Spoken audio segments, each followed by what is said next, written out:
My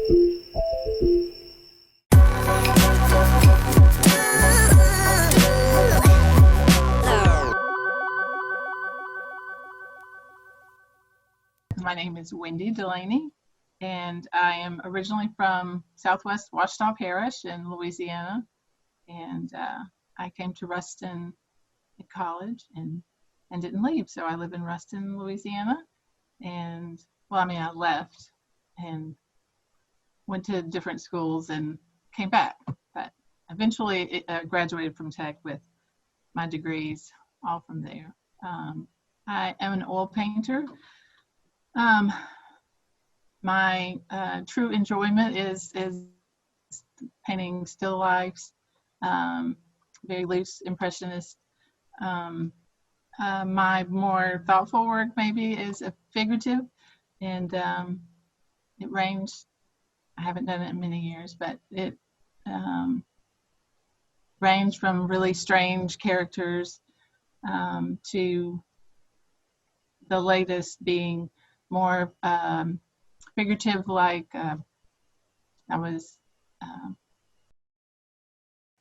influenced by the California school figurative artist Stephen Korn, and I won't remember all the names, Bischoff, and anyway, I love their work. It's very loose and open to interpretation, and the color is brighter than me, but I'm a little more subdued in my palette. I'm really inspired by random things in the world, whether it be passing somebody walking on the side of the street, something about their demeanor. It could be the light in the morning or the evening. It could be generally random things. And then, music and poetry. I'm influenced by all of those sorts of things. That's what would drive me to work, and things that are going on in the world, politics and just the climate of people, and interested in how people communicate, or rather have lack of communication, and kind of the ambiguities of human behavior. And I find that interesting, how we can misinterpret communication. So probably a lot of my figurative work is about that. Earlier, when I did these more bizarre little creatures, I don't know, I was really inspired by De Chirico at the time, and so they were kind of fanciful. I can't even describe them because they look like they should be inanimate objects, but I animated them, so they were kind of, I don't know, like if back then it was weird. Nowadays it's, with 18 years later, or it's probably more than that, it was probably 25 years later, in games you see these kind of figures all the time, but in those days it was pretty odd. But anyway, I would just kind of imbue them with some sorts of emotion, even though they were inanimate. So they definitely weren't literal. You just kind of had to get a feeling from them. In fact, most of my work, later work, is very process oriented. So it never really looked totally finished because I just can't, I don't know why. That's just one of my struggles. I can't bring it to completion. It's really about, getting it to a point where it feels done.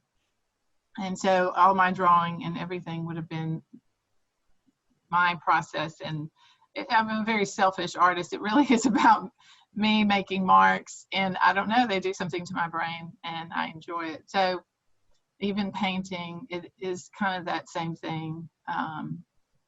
It is very organic, and it's just a process of looking at the way light and line are in the world. But yeah, and the figurative pieces, it was very organic. I would just start sketching a layout, and it just would happen. Those pieces, generally a still life, I only work in one setting, a sitting. I don't come back to it. I don't like to visit again, but the figurative works, if I didn't finish in one sitting, I would just repaint it the next day because I was in a different space. And so, but it's very organic, and just how, I don't know, it sounds like my brain is its own entity, but that's not what I mean. It just sort of became its own thing. Sort of like, if you believe in a collective consciousness of all people, it's just pulling out of the space of human experience, I guess. I don't know. I haven't done the figurative work in many years, but it did evolve. It did change to those figures. It probably would evolve again because I didn't feel they were successful.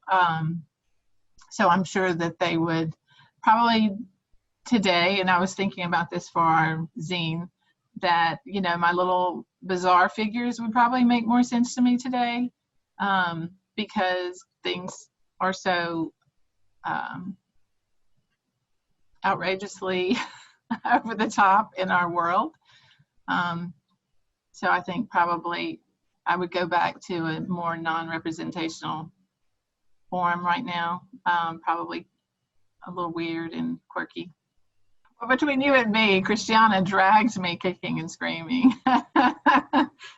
She's been trying to get me to do my work. In fact, she's never even seen my figurative work. We've been friends for many, many years. I'm just very modest about that, and it was a part of my life I kind of had closed.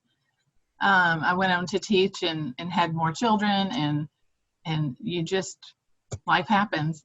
And I don't know, I'm one of those people, for some reason I just couldn't juggle both worlds. And it was a time in my life that I was closing a chapter. I had a classroom for 18 years, and it just sort of fell into my lap, and it was really good timing to start that again. I knew that I was going to start painting again. It was a good way to step back in and sort of make me do it. She just sort of threw me into the cold water. I just to have daily practice. It's more of observation of things in the garden, actually, just because of this time. I don't know why that has been like the only thing I could do is to, So I do see that. I do want to get back to my figurative work, and I do see that happening. Things are so bizarre right now. I think it's hard for me to simplify my thoughts. So I think I need a little space from history. I went through a similar period after 9/11 where I couldn't draw. I was in the middle of, I don't know, preparing for a graduate show probably. And I did a painting that was unlike anything I'd ever done. And anyway, I think it's because when you're in the middle of it, well, for me, it makes it chaotic. But I do want to get those things down on paper when they bubble up from my subconsciousness. So other than the painting still life, which I do that for fun. But yeah, I think that my brain needs time to distill kind of everything into a simplified form.